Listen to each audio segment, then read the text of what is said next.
तो दोस्तों आज मैं एक्सप्लेन करने वाला हूँ 2022 में आई मूवी एक विलन रिटर्न्स को। इसकी IMDb रेटिंग है 7.1 आउट ऑफ 10 जो कि मूवी के हिसाब से ठीक ही है और जिस हिसाब से लोग रिस्पांस दे रहे हैं लग रहा है कि अभी रेटिंग्स और गिरेंगी। मैं मूवी को एक्सप्लेन करूंगा लेकिन उससे पहले अगर आप हमारे चैनल पर नए हैं तो नीचे लाल कलर से लिखे सब्सक्राइब को दबाकर ग्रे कर दें। इससे आप हमारे चैनल से जुड़ जाएंगे और आने वाली वीडियोस को देख पाएंगे। और जिन्होंने सब्सक्राइब करा हुआ है उनका बहुत बहुत शुक्रिया। आप लोग ऐसे ही चैनल से जुड़े रहिए, मैं आपके लिए वीडियोस लाता रहूंगा। और मुझे थोड़ा और करीब से जानने के लिए आप मेरे इंस्टाग्राम या फिर फेसबुक अकाउंट को भी फॉलो कर सकते हैं, लिंक आपको डिस्क्रिप्शन में मिल जाएगा। तो मूवी की शुरुआत में हम देखते हैं कि एक घर में कई सारे बालक बालिकाएं गाना बजाना करके झूम रहे होते हैं कि तभी वहाँ लाइट चली जाती है तो वो और ज्यादा हो हल्ला करने लग जाते हैं। तभी वहाँ पर अचानक से स्माइली वाला मास्क पहने एक आदमी घर में घुसता है और धड़ाधड़ सभी को मारने लग जाता है। इसी बीच एक लड़की जिसका नाम आरवी होता है वो पुलिस को फोन करती है पर तब तक बहुत देर हो चुकी थी। स्माइली मास्क वाला आदमी उसे बेड के नीचे से घसीट लेता है और तभी आरवी उसे गौतम कहकर रुकने को कहने लगती है पर वो आदमी नहीं रुकता और हथौड़े से वार करके उसे मार डालता है। अब कहानी यहाँ से आगे बढ़ती है और हम गणेशन नाम के एक पुलिस ऑफिसर को देखते हैं जो कि एक सेमिनार में सीरियल किलर राकेश के बारे में बता रहे होते हैं जिसने कई सारी लड़कियों का खून किया था। ऑफिसर बताते हैं कि जिंदगी में वायलेंस या कोई दर्द भरा पास्ट होता है जिसकी वजह से ऐसे लोग फ्रस्ट्रेट होकर लोगों को मारने लग जाते हैं और फिर यही इनकी बीमारी बन जाती है और दवा भी। इसके बाद हम एक लड़के को देखते हैं जिसका नाम गौतम होता है और वो न्यूज में खबर सुन रहा होता है कि मशहूर सिंगर आरवी गायब हो गई हैं और उनकी तलाश जारी है। उसके बदन पर चोट और शक्ल पर गुस्सा देखकर यही फील होता है कि जैसे उसी ने आरवी को मारा हो या गायब किया हो और स्माइली मास्क वाला आदमी भी यही हो क्योंकि आरवी उसे देखकर इसका ही नाम ले रही थी। इसके बाद कहानी 6 महीने पीछे जाती है और हम देखते हैं कि गौतम अपनी एक्स गर्लफ्रेंड की शादी में बाइक लेकर घुस जाता है और वहां मारामारी करना शुरू कर देता है। उसकी प्रेमिका समझती है कि गौतम उससे इतना ज्यादा प्यार करता है कि वो उसे लेने आया है तो ये सोचकर वो गौतम के साथ चलने को तैयार हो जाती है। गौतम उसका हाथ पकड़ता है और जिससे उसकी शादी होने वाली थी उससे कहता है कि अब तुम इससे शादी कर सकते हो क्योंकि ये अब भी मुझसे प्यार करती है। यहाँ हमें समझ आता है कि गौतम ऐसा लड़का है जो अपने पिता के कमाए पैसे उड़ाने और उनकी इज्जत डुबाने में माहिर है और उसे फर्क नहीं पड़ता कि वो जो करने वाला है उसका अंजाम क्या होगा। वो बस अपनी ईगो सेटिस्फाई करने और एटीट्यूड बनाए रखने के लिए वो सब कुछ करता है जो उसको सही लगता है और उसे नहीं पसंद कि कोई उसका मजाक बनाए या उसे छोड़ कर जाए। सिंपल भाषा में कहें तो गौतम एक अमीर बाप की बिगड़ी हुई औलाद था। गौतम के पिता उसके मतलबी बिगड़ैल नेचर से काफी परेशान हो चुके थे और उसके कुछ भी करने पर उनकी ही बदनामी होती थी, इसीलिए वो उसे अपनी जायदाद से बेदखल करने का सोच लेते हैं ताकि तब उसे अकल आए कि इज्जत और पैसा कमाना कितना मुश्किल है। तभी गौतम अपने फोन पर देखता है कि जो डायलॉग उसने शादी में तोड़ फोड़ करते वक्त बोले थे उसे लेकर एक लड़की ने रिमिक्स सॉन्ग बना दिया है और वो गाना काफी वायरल हो रहा है और वो लड़की कोई और नहीं बल्कि आरवी होती है। पिताजी ने उसे अपनी जायदाद से बेदखल कर दिया था तो वो अपने पिता को ही चैलेंज करके चला जाता है कि वो कोर्ट में जाकर अपना हक लेकर रहेगा। इसके बाद गौतम सीधा उस जगह जा पहुंचता है जहां आरवी परफॉर्म कर रही थी तो आरवी गौतम को पहचान जाती है और उसे दूर भागने लगती है ये सोचकर कि शायद वो अपना गाना हटवाने या धमकी देने आया है, पर गौतम ऐसा कुछ भी नहीं करता बल्कि उसे कॉफी पे चलने के लिए इनवाइट करने लगता है क्योंकि गौतम के दिल को आरवी पहले ही नजर में भा गई थी, इसलिए उसे अपनी जिंदगी में लाने के लिए चला आया था। पर अफसोस कि आरवी उसे बिल्कुल भी भाव नहीं देती और वहां से जाने लगती है कि तभी उसे मशहूर सिंगर कीर्ति दिखाई पड़ती है तो वो उससे बात करने की कोशिश करती है पर कीर्ति आरवी को भाव नहीं देती। लेकिन जब कीर्ति गौतम को देखती है तो उसे लपक के मिलने चली जाती है क्योंकि वो दोनों एक दूसरे को पहले से ही जानते थे और ये देखकर आरवी को काफी जलन होती है और ये भी पता चलता है कि गौतम छोटा मोटा आदमी नहीं है। आरवी को हमेशा से ही एक बड़ा सिंगर बनना था जैसे कि कीर्ति थी, लेकिन वो बस सोशल मीडिया पर ही फेमस थी। गौतम आरवी की फीलिंग्स को समझ जाता है कि उसे क्या चाहिए, इसीलिए रात होने पर वो स्माइली वाला मास्क लगाकर कीर्ति के रूम में जाता है और उसे काफी डरा देता है जिससे कि वो अपना सिंगिंग शो ही कैंसिल कर देती है। गौतम ने ऐसा इसलिए किया था ताकि आरवी को गाने का चांस मिल सके और ऐसा होता भी है। गौतम की पहचान के चलते आरवी को स्टेज पर हजारों की भीड़ के सामने गाना गाने का मौका मिल जाता है जिससे कि आरवी बहुत खुश होती है और उसकी खुशी में गौतम भी खुश होता है। अब जहाँ जहाँ कीर्ति का परफॉर्मेंस होता वहाँ वहाँ गौतम स्माइली वाला मास्क लगाकर पहुंच जाता और उसे डरा आकर उसका शो कैंसिल करवा देता और तब आरवी को गाना गाने का मौका मिल जाता।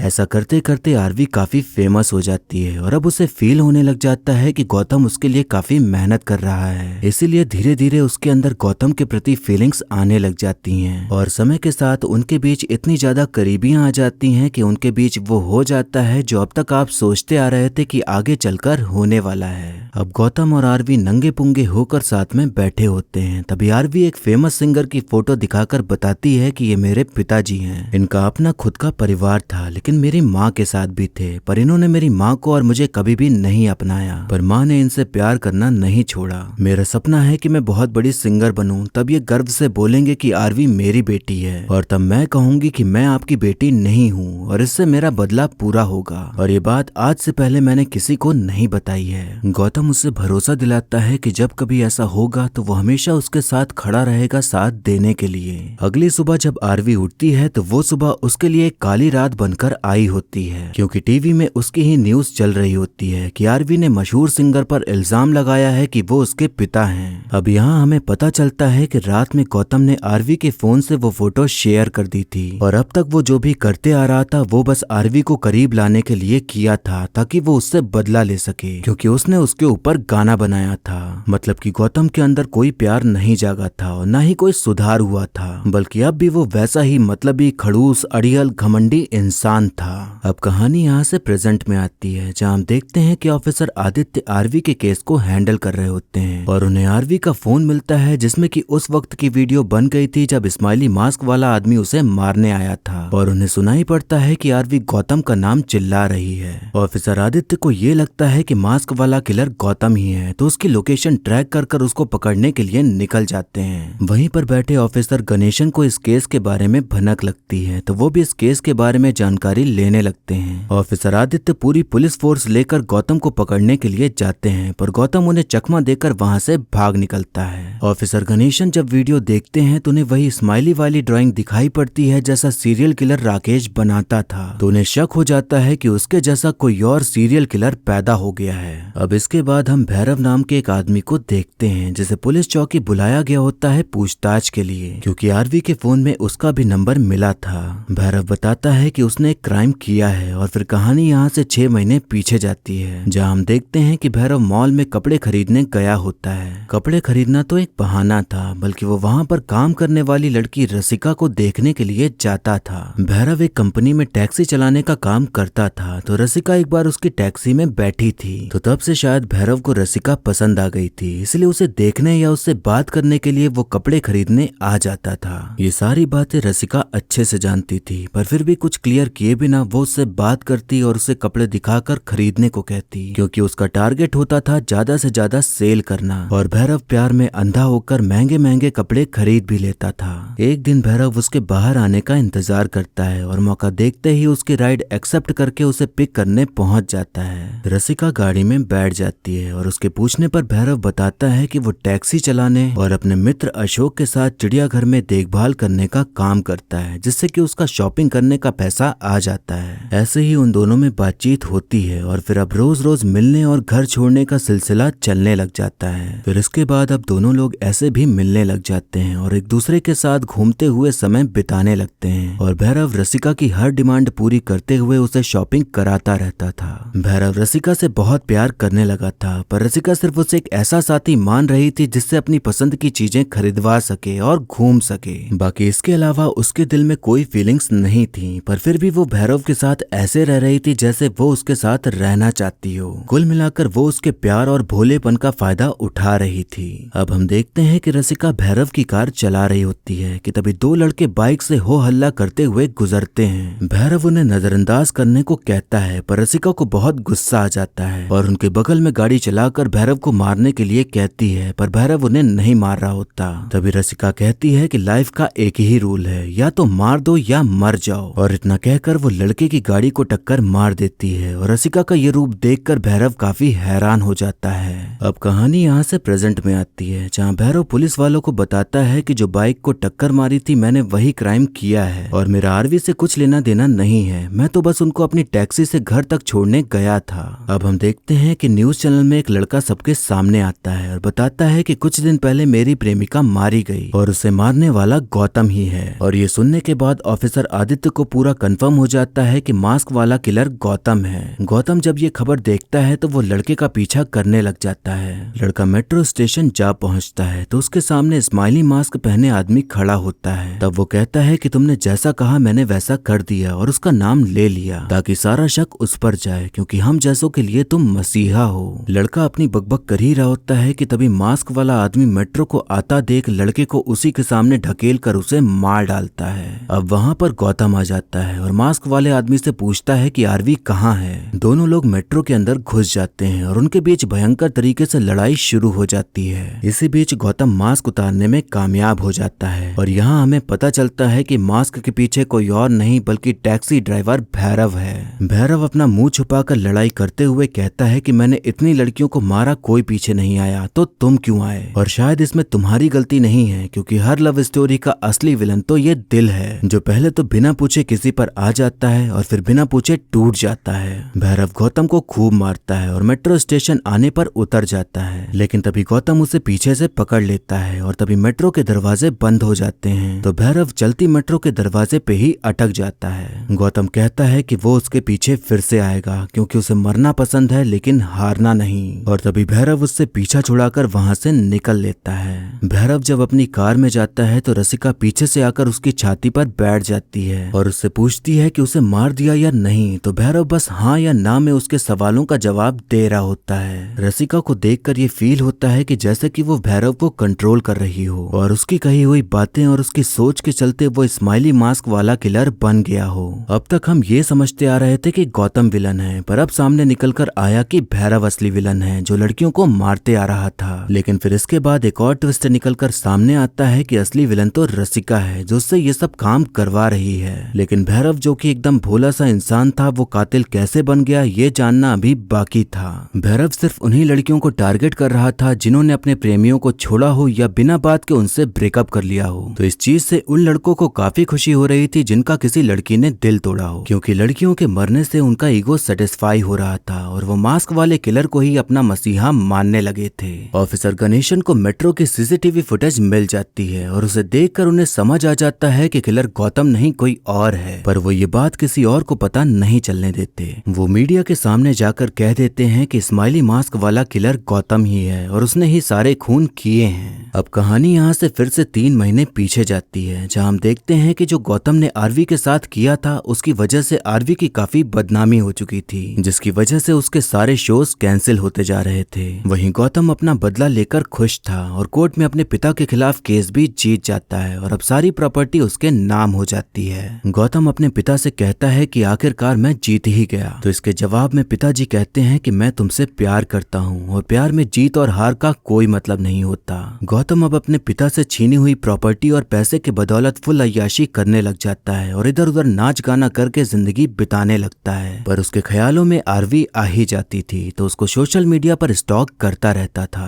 अब आरवी अपने आप को संभालती है फिर से अपने करियर की शुरुआत करने के लिए और नए लोगों से मिलकर फिर से गाना गाने लग जाती है। एक दिन गौतम मौज मस्ती करने के लिए क्लब में जाता है तो उसे वहाँ उसकी एक्स गर्लफ्रेंड अपने पति के साथ दिख जाती है। गौतम अपने बिगड़ैल नेचर को दिखाते हुए उनके ऊपर मदिरा फेंक कर बदतमीजी कर देता है और उसे ये करके बहुत मजा आता है। तभी वहाँ पर उसको आरवी दिख जाती है और उसको देखकर सारी हंसी बंद हो जाती है और वहीं आरवी उसे देखकर वहाँ से जाने लग जाती है। इसी बीच उसकी एक्स गर्लफ्रेंड का पति अपने दोस्तों के साथ मिलकर गौतम को कस के पीटते हुए अपना सारा गुस्सा निकाल देता है और गौतम बेहोश हो जाता है। गौतम को जब होश आता है तब वो अपने आप को हॉस्पिटल में पाता है और देखता है कि आरवी उसके बगल में ही बैठी हुई है और तब उसे याद आता है कि जब वो मार खा रहा था तो उसी ने उसको बचाया था और उसे हॉस्पिटल लेकर आई। आरवी के इस प्यार को देखकर गौतम एकदम पिघल जाता है और अब जाकर उसे अपनी गलती का एहसास होता है कि उसने उसके साथ बहुत गलत किया और अब उसका पूरी तरह से हृदय परिवर्तन हो जाता है। गौतम जब ठीक हो जाता है तो आरवी वहाँ से जाने लगती है, पर गौतम को अब उससे प्यार हो गया था इसीलिए उसे रोकने की कोशिश करता है, पर आरवी दोबारा से अपने आप को हर्ट होते हुए नहीं देख सकती थी इसीलिए टैक्सी बुलाकर वहाँ से निकल जाती है।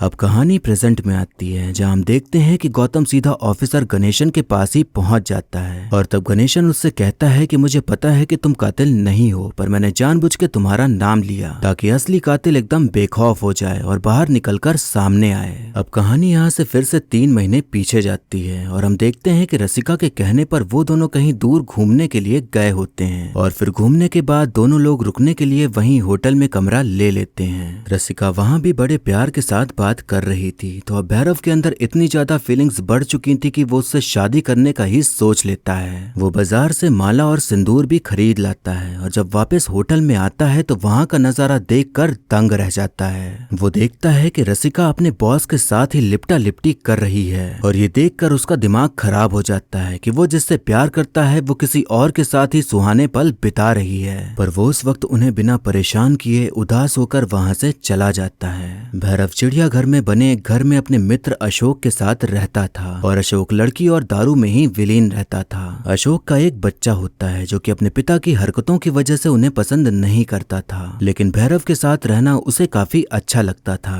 भैरव जब घर आता है तो बच्चा उसे रोते हुए देख लेता है तो वो एकदम मैच्योर होकर भैरव को समझाता है कि जो चला गया उसे जाने दो और कसम खाओ कि भूल जाओगे उसे और दोबारा कभी उसके बारे में सोचोगे भी नहीं। अगले दिन हम देखते हैं कि भैरव फिर से रसिका को लेने के लिए मॉल के बाहर पहुंच जाता है। मतलब कि उसका प्यार इतना ज्यादा हो चुका था कि सब कुछ देखने के बाद भी वो उसके साथ समय बिताना चाहता था। रसिका भैरव का बदला हुआ मूड देखकर समझ जाती है कि उसने सब कुछ होते हुए देख लिया है तो वो बताती है कि मेरे बॉस ने पहले मुझे फंसाया और फिर छोड़ दिया, लेकिन उसके पास मेरी कुछ फोटोज हैं जिसकी वजह से मुझे बार बार उसके पास जाना पड़ता है। अब तुम ही हो जो मुझे इस झंझाल से निकाल सकते हो। भैरव उसकी बातों पर यकीन करने ही वाला होता है कि तभी रसिका जोर जोर से हंसने लग जाती है और कहती है कि ऐसा कुछ भी नहीं है, बल्कि मुझे मेरा बॉस पसंद है क्योंकि वो मुझे खूब सारे गिफ्ट ला कर देता है और सैलरी भी बढ़ा कर देता है। मुझे वो मिलता है जो मुझे चाहिए और उसे वो मिलता है जो उसे चाहिए। अब उसे करना था लेकिन उसकी बीवी को शक ना हो तो इसीलिए तुम याद आए और तुम्हें कहीं घूमने को कहा ताकि वहाँ रूम बुक करके मैं उसे वहाँ बुला लूं और फिर आराम से समय बिता पाए। रसिका ये सब बता ही रही होती है कि तभी एक लड़का टैक्सी रुकवाता है और हड़बड़ी में कहीं चलने को कहता है। उसकी बातों से समझ आता है जैसे उसकी प्रेमिका ने उसे छोड़ दिया हो और वो परेशान हो उसे वापस लाने के लिए। रास्ते में ही उसे अपनी प्रेमिका किसी और के साथ दिखाई पड़ती है तो वो उसे मनाने के लिए जाता है, पर लड़की उसे भगाने लग जाती है ये कहकर कि उसे अब उसके साथ नहीं रहना। लड़का एकदम पागल हो जाता है और उसको जबरदस्ती रोकने लग जाता है और लड़की के ना मानने पर बैग से चाकू निकाल कर उसकी गर्दन पर रख देता है। भैरव और रसिका ये सब होते हुए देख रहे होते हैं और तब रसिका कहती है कि अगर तुमने लड़की को बचाया तो बाल झटक कर फिर से किसी और को पोपट बनाएगी। सिर्फ फिल्म के क्लाइमेक्स में हीरो जीतता है और लड़की ले जाता है, लेकिन असल जिंदगी में विलन। लड़के का पर्स गाड़ी में छूट गया था तो भैरव उसे देने के लिए जाता है तो लड़की उसके पीछे ही छुप जाती है बचने के लिए। तभी भैरव के दिमाग में वो सभी बातें चलने लग जाती हैं जो रसिका ने कही थी और वो पल भी दिमाग में घूमने लगता है जब उसने किसी और के साथ उसको देखा था और उसे ये एहसास होता है कि उसके साथ भी तो वही हुआ है जो उस लड़के के साथ हुआ। तो वो अचानक से लड़की का गला पकड़ लेता है और रसिका से कहता है कि अगर तुम मेरी नहीं हो सकती तो मैं किसी और का भी होने नहीं दूंगा। तेरी जिंदगी मेरी है, तेरी हर सांस मेरी है, बस मेरी है। और इतना कहकर वो उस लड़की का गला दबाकर मार डालता है और ये वही लड़का था जिसे भैरव ने मेट्रो के सामने ढकेल के मार दिया था। ये टाइम और यही मोमेंट था जब भैरव के दिमाग में भसड़ मच गई थी और उसने सोच लिया था कि अब वो हर उस लड़की को मारेगा जिसने इसी तरह किसी का दिल तोड़ा हो या लड़के को छोड़ा हो। अब इसके बाद ऐसे ही करते हुए वो उन लड़कियों को टारगेट करने लगता है जो लड़कों को छोड़ देती हैं या उन्हें अपने सामने गिड़गिड़ाने पर मजबूर कर देती हैं और फिर मौका देखकर वो उन्हें मार डालता। रसिका को इस सब में बहुत मजा आ रहा था और वो इस काम में भैरव का साथ देती जा रही थी और उसे और भी लड़कियों को मारने का बढ़ावा दे रही थी। लड़कियों को मारने के बाद भैरव उनकी लाश चिड़ियाघर में ले आता था और उन्हें काट काट कर वहाँ पल रहे चीते को खिला देता था जिससे कि पूरी तरह से सबूत ही मिट जाते थे। अब एक दिन हम देखते हैं कि आम दिनों की तरह भैरव एक सवारी बैठाता है जो कि आरवी होती है। ये वही सीन होता है जब गौतम आरवी को रोकने की कोशिश कर रहा था पर आरवी टैक्सी में बैठकर चली जाती है और यहाँ हमें पता चलता है कि वो टैक्सी वाला भैरव है। गौतम को ऐसे गिड़गिड़ाते देख आरवी भी भैरव की उस कैटेगरी में शामिल हो जाती है जिन्हें वो टारगेट करता था और अब उसे भी गोल्ड डिगर या धोखेबाज लड़की समझकर उसे मारने का सोच लेता है। रात होने पर वो स्माइली वाला मास्क पहनकर उसके घर में घुस जाता है और ये वही सीन होता है जो हमें स्टार्टिंग में दिखाया गया था। आरवी को लगता है कि शायद गौतम सब कुछ कर रहा है तो वो बेड के नीचे जाकर छुप जाती है। भैरव के साथ रसिका भी आई हुई थी तो वो आरवी को ढूंढ निकालती है और तब भैरव उसे हथौड़े से मार डालता है और आरवी गौतम गौतम चिल्लाती रह जाती है। अब कहानी यहाँ से प्रेजेंट में आती है जहाँ हम देखते हैं कि ऑफिसर गणेशन को खबर मिलती है कि जितनी भी लड़कियां मारी गईं, उन सबको एक आईडी से फ्रेंड रिक्वेस्ट भेजी गई थी और आरवी के गानों में कमेंट भी उसी आईडी से किया गया है। तो उस आईडी के आईपी एड्रेस से लोकेशन भी पता चल जाती है। तभी गौतम उसी एड्रेस पर जाने के लिए तुरंत निकल जाता है और ऑफिसर के रोकने पर भी नहीं रुकता।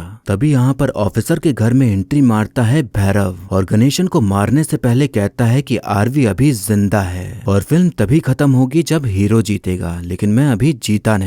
इधर हम देखते हैं कि आरवी जो अब तक बेहोश पड़ी हुई थी उसे होश आ जाता है और वो कैसे भी करके वहां से भागने की कोशिश करती है, पर उसके सामने गौतम आ जाता है। तो उसे लगता है कि कातिल तो गौतम ही है, तो वो उससे दूर भागने लग जाती है और पहुंच जाती है भैरव के पास। भैरव उससे कहता है कि वो तुम्हें मारने नहीं बल्कि बचाने आया है, क्योंकि वो तुमसे बहुत प्यार करता है। और इतना कहकर वो फिर से उसे पकड़ लेता है। इस बार अशोक भैरव को लड़की को छुपाते हुए देख लेता है और अपने बच्चे के हाथ में स्माइली वाला मास्क भी देख लेता है, जिससे कि उसे समझ आ जाता है कि मास्क वाला कातिल जिसे पुलिस ढूंढ रही है वो वही है। इससे पहले कि वो कुछ कर पाता, भैरव अपने दोस्त अशोक को ही मार डालता है। गौतम वहां पहुंच जाता है लेकिन कुछ कर नहीं पाता, क्योंकि वहां पुलिस आ जाती है और दोनों को ही पकड़ लेती है। घर में रखे फ्रिज में एक लाश मिलती है, तो गौतम दौड़कर जाकर देखता है, ये सोचकर कि कहीं वो आरवी तो नहीं, पर वो लाश किसी और लड़की की होती है। बच्चे से पूछताछ करने पर वो अलग ही बयान देते हुए बताता है कि मेरे पिता ने ही सारे खून किए हैं और वो मुझे भी मार देते, लेकिन भैरव दादा ने मुझे बचा लिया। अब पुलिस इन्वेस्टिगेशन में जो सबूत मिलते हैं उससे सारा केस ही पलट जाता है और ये निकलकर सामने आता है कि अशोक ही सारे खून करते आ रहा था, क्योंकि उसके हाथ में ही मास्क मिला था और हर जगह उसी के हाथ के निशान पाए गए थे और उसके मोबाइल से ही सारी लड़कियों को रिक्वेस्ट भेजी गई थी। तो कुल मिलाकर भैरव बड़ी चालाकी के साथ बचकर निकल जाता है, लेकिन आरवी का कुछ भी पता नहीं चल पाता और सबको यही लगता है कि वो मारी गई। गौतम भैरव को बाहर निकलते देखता है तो पाता है कि वो एक लड़की को गले लगा रहा है और उससे बात कर रहा है, और तब उसे थोड़ा शक होता है कि कुछ तो गड़बड़ है। रात होने पर भैरव दोबारा घर में आता है, क्योंकि उसने आरवी को वहीं छुपा के रखा हुआ था, तो उसे ठिकाने लगाना था। भैरव जैसे ही उसके पास जाता है तो आरवी किसी नुकीली चीज से उस पर हमला कर देती है और वहां से भागने लग जाती है। भैरव जैसे ही उसे पकड़ने वाला होता है कि तभी वहां गौतम आ जाता है। अब उन दोनों में भयंकर तरीके से मारामारी शुरू हो जाती है और इस लड़ाई में भैरव गौतम पर भारी पड़ता है और उसे खूब मारता है। भैरव जब गौतम को धूल चटा देता है तब रसिका का नाम चिल्लाकर कहने लगता है कि अब तुम मुझे कितनी रेटिंग दोगी। तभी यहाँ पर एक बहुत बड़ा ट्विस्ट आता है और गौतम कहता है कि यहाँ पर कोई भी रसिका नहीं है। यहाँ हमें पता चलता है कि अब तक भैरव रसिका को बस इमेजिन करते आ रहा था और जो भी उसने अब तक किया वो सब खुद कर रहा था, यानी कि खून करना, बॉडी को काटना, फिर उसे खिलाना और कहीं भी जाना, वो सब कुछ खुद कर रहा था और उसके साथ रसिका मौजूद नहीं थी। जो रसिका उससे बातें करती थी वो भैरव की ही सोच थी, जो खुद के मन में इमेजिन करके खुद को ही बताकर उस काम को करते आ रहा था। रसिका तब तक भैरव के साथ थी जब उसने रसिका को उसके बॉस के साथ देखा था और तब भैरव का दिमाग खराब हो गया था।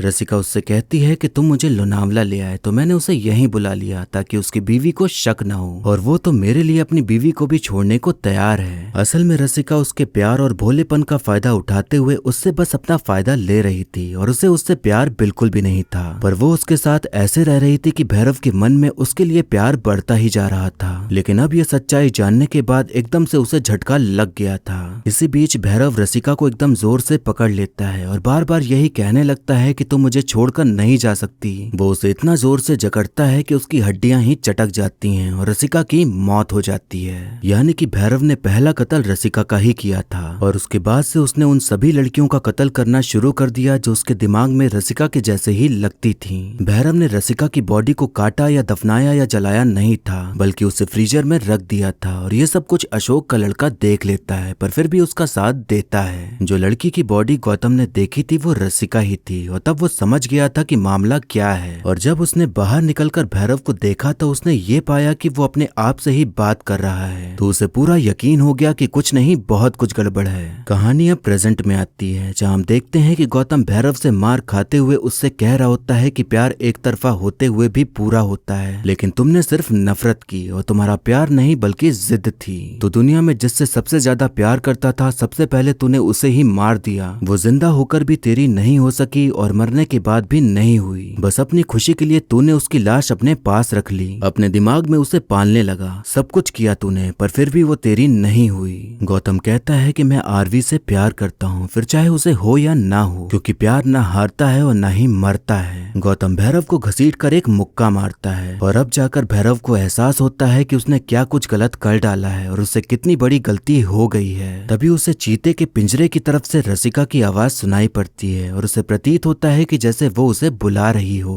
भैरव उस आवाज को सुनते हुए चीते के पिंजरे के अंदर चला जाता है और फिर चीता उस पर हमला कर देता है। यानी कि अपनी गलती का एहसास होने के बाद उसने खुद को सजा देने का सोच लिया था। अब कुछ समय बाद का सीन दिखाया जाता है जहां हम देखते हैं कि आरवी फिर से अपने ट्रैक पर आ गई है और गाना गाने लगी है और काफी ज्यादा फेमस भी हो चुकी है। और वहीं अब गौतम भी सुधर चुका है और आरवी की खुशी में ही खुश है और उसके साथ है। अब इसके बाद हमें एक सीन दिखाया जाता है जो कि एक विलन मूवी के फैंस को काफी खुश करके रख देता है। हमें एक विलन के विलन राकेश को दिखाया जाता है जिसने भैरव को एक कमरे में रखकर उसका इलाज करके उसे ठीक कर दिया था। राकेश के हाथ में वही पेचकस होता है और वो कहता है कि आप फिक्र मत कीजिए, आज के बाद आपको शिकायत का मौका नहीं मिलेगा। और फिर वो एक विलन वाली स्माइल देता है और फिर मूवी यहीं पर खत्म हो जाती है। तो दोस्तों मूवी के एंड सीन की बात करें तो यहाँ ये अनुमान लगाया जा सकता है कि इसका तीसरा पार्ट भी आएगा जिसमें कि हमें रितेश देशमुख विलन राकेश के रूप में देखने को मिलेंगे और तीसरे भाग में पहले और दूसरे भाग के विलन मौजूद रहेंगे और ये फिल्म देखने लायक होगी। सबसे पहले मैं यहाँ फिल्म की कहानी के बारे में बात करना चाहूंगा कि आखिर इसका थीम क्या था और क्या हमें दिखाने या बताने की कोशिश करी गई है। यहाँ हमें ये बताया गया है कि एक तरफा प्यार वो नहीं होता जिसे हम जबरदस्ती पाना चाहते हैं, बल्कि वो होता है जो हम पा न सकें फिर भी उसकी कदर करें और रिस्पेक्ट दें। भैरव का प्यार सच्चा था और उसने पूरे मन से अपने प्यार को पाने की कोशिश करी, पर गड़बड़ यहाँ ये हो गई कि उसे गलत लड़की से प्यार हो गया। रसिका के नेचर में ही यही था कि वो लड़कों को अपने पीछे घुमाती थी और उनका फायदा उठाती थी और उसने भैरव के साथ भी यही किया, जिसके चलते भैरव का प्यार इतना ज्यादा हो गया कि वो प्यार नफरत में बदल गया और वो बन गया एक विलन। अगर हम देखें तो असल में विलन तो रसिका ही थी, क्योंकि उसने जिस तरह से भैरव का इस्तेमाल किया ये जानते हुए भी कि वो उससे सच्चा प्यार करता है वो गलत था। अगर आपका कोई वन साइडेड लवर है या आपको कोई पसंद करता है पर आप उसे पसंद नहीं करते तो उसे साफ तौर पर क्लियर कर दें कि आपको वो पसंद नहीं है। फिर उसके बाद अगर वो कोई गलत कदम उठाता है तो पूरी तरह से वो गलत होगा, लेकिन अगर आप उसके प्यार को एक्सेप्ट ना करते हुए भी उसे कुछ भी क्लियर ना करके अपने पीछे घुमाते रहेंगे और उसका फायदा उठाएंगे तो उसके मन में जो प्यार है वो और ज्यादा बढ़ता चला जाएगा और आपसे और उम्मीदें रखने लगेगा। और फिर जब वो इकट्ठे अपने प्यार का इजहार कर देता है फिर आप घबरा जाते हैं और कह देते हैं कि इसे प्यार थोड़ी कहते हैं। लेकिन अब तक आप जिस तरह से उसके साथ रहते आ रहे थे उसके मन में तो उम्मीदें बन चुकी थीं, क्योंकि आप उसे अपने पीछे घुमा रहे थे। तो अब उसे बहुत बड़ा झटका लगता है और उसका दिमाग खराब हो जाता है और फिर जब वो उल्टी सीधी हरकतें करने लगता है तो इल्जाम उस पर ही आता है कि वो आपके पीछे पड़ा हुआ है, पर ये कोई नहीं देखता कि उसका ऐसा बर्ताव हो क्यों गया।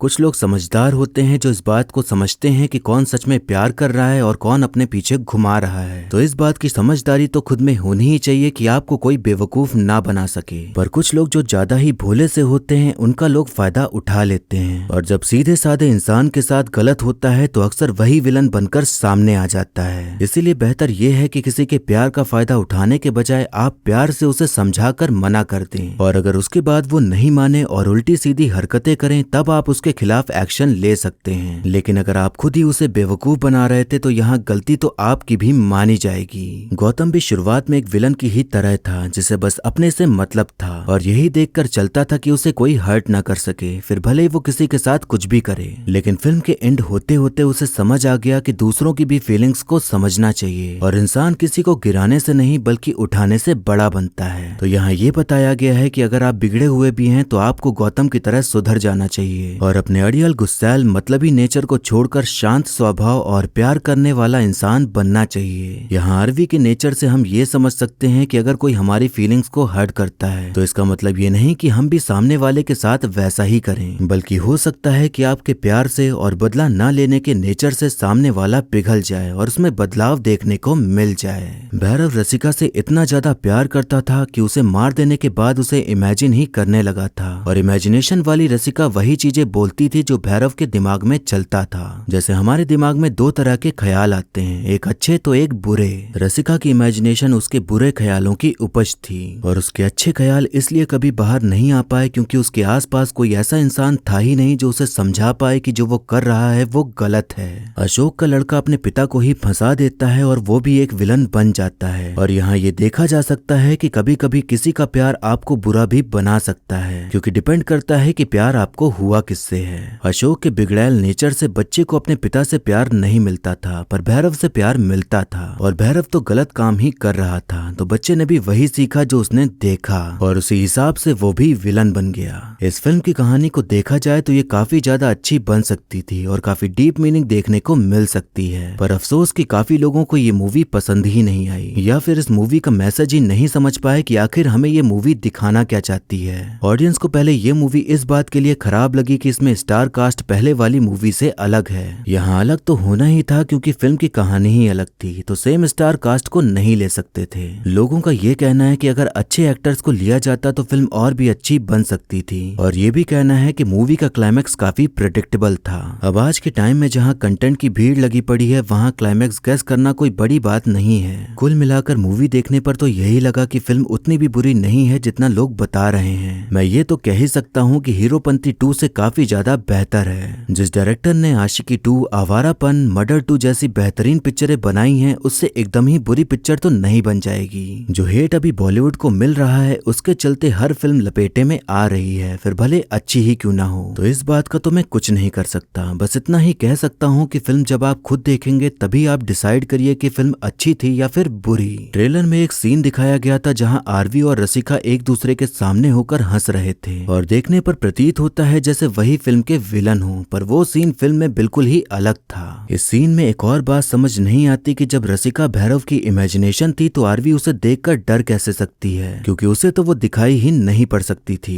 मैंने इस सीन को कई बार देखा और ऐसा फील हुआ कि आरवी रसिका को देख रही है, तो यहाँ पर थोड़ा सा कंफ्यूजन देखने को मिलता है। यहाँ सबसे ज्यादा अटपटा मेट्रो के अंदर फाइटिंग सीन देखने को मिलता है। भैरव लड़के को मेट्रो के आगे ढकेल के मार देता है, पर कमाल की बात यह है कि मेट्रो ड्राइवर फिर भी मेट्रो चला देता है। फिर मेट्रो के अंदर लड़ाई हो रही होती है तो इतने सिक्योरिटी कैमरा लगे होने के बाद भी उन्हें रोकने कोई नहीं आता और वो दोनों मस्त आराम से तोड़फोड़ कर रहे होते हैं। फिर जब गौतम उसे गेट पे लटका देता है तो मेट्रो फिर भी चल रही होती है। दिल्ली में ऐसा सीन है कि अगर कोई गेट में फंसा है तो गेट नहीं बंद होगा, पर मुझे मुंबई का नहीं पता कि ऐसा सिस्टम है या नहीं। पर देखने में बड़ा ही अजीब लगता है कि मेट्रो को एकदम लोकल ट्रेन ही बना दिया है कि कोई कुछ भी कर रहा है किसी को खबर ही नहीं है, बल्कि मेट्रो मस्त आराम से चल रही है। भैरव ने आरवी को तुरंत ना मारकर उसे बचाकर इसलिए रखा था क्योंकि वो काफी फेमस थी, तो वो उसके केस को थोड़ा पेचीदा बनाना चाहता था और अपनी सोच को लोगों तक पहुंचाना चाहता था। यहाँ पर मुझे सबसे बड़ी गलती देखने को ये मिली कि मोबाइल में जब रिकॉर्डिंग ऑन ही नहीं थी तो उसमें मास्क वाले विलन भैरव की रिकॉर्डिंग हो कैसे गई। अब एक्टिंग की बात करें तो जॉन अब्राहम हर मूवी की तरह यहाँ पर भी कपड़े फाड़कर अपनी बॉडी दिखाते नजर आए हैं और इस फिल्म में उनकी एक्टिंग काफी सही देखने को मिली क्योंकि हम उनके फीलिंग्स को समझ पाते हैं। दिशा पाटनी ने अपने रोल को बखूबी निभाया है और जो एक विलन वाले एक्सप्रेशन होते हैं वो उन्होंने काफी कमाल के दिए हैं। बस एक बात मैंने नोटिस करी कि उनकी आवाज बहुत गूंजती हुई सुनाई पड़ती है।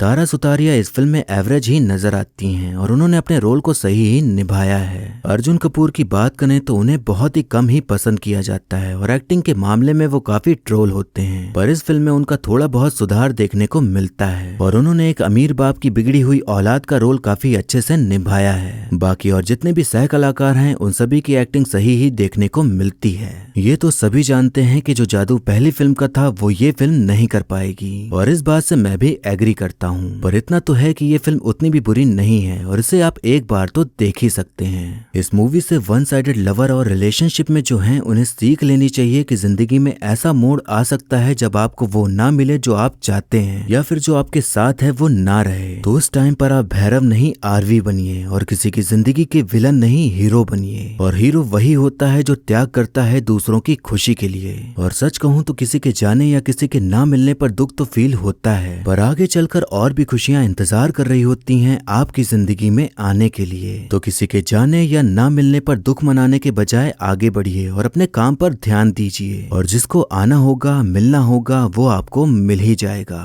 तो ये था एक्सप्लेनेशन एक विलन रिटर्न्स मूवी का। आपको मूवी और मेरा एक्सप्लेन करना कैसा लगा ये कमेंट करके जरूर बताइएगा। और ऐसे ही आने वाली वीडियोस देखते रहने के लिए हमारे चैनल को सब्सक्राइब करें और बेल आइकन दबा दें, जिससे कि आपको नई वीडियोस की नोटिफिकेशन मिल जाएगी। आप चाहें तो मुझे इंस्टाग्राम या फिर फेसबुक पर भी फॉलो कर सकते हैं, लिंक आपको डिस्क्रिप्शन में मिल जाएगा। और वीडियो अच्छी लगी हो तो लाइक जरूर करें, आपके लाइक और कमेंट से मुझे और भी वीडियोस बनाने का मोटिवेशन मिलता है। तो मिलते हैं नेक्स्ट वीडियो में, तब तक के लिए टाटा, बाय बाय और नमस्ते।